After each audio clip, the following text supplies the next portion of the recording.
আসসালামু আলাইকুম। আজকে আমরা যাচ্ছি হাজিমারা থেকে বরিশাল জেলার অন্তর্ভুক্ত মেহেন্দিগঞ্জ উপজেলার গোবিন্দপুর গ্রামে।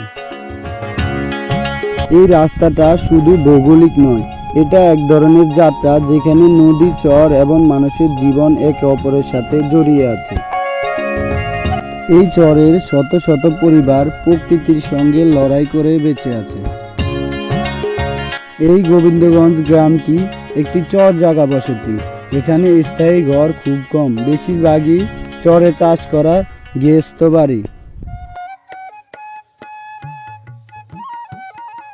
এই চরের প্রধান কাজ হচ্ছে কৃষি কাজ ও মাছ ধরা।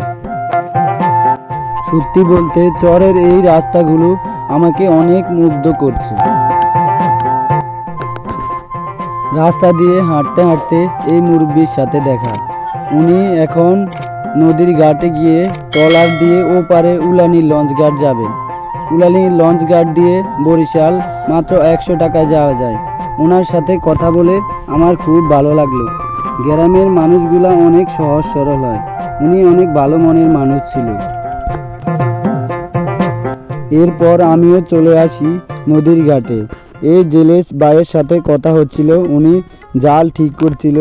এই জাল নিয়ে বিকেলে মাছ ধরতে নামবে।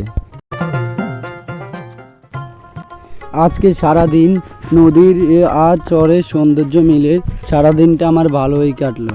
তো আজকে এই পর্যন্ত, সবাই ভালো থাকবেন। আল্লাহ হাফেজ।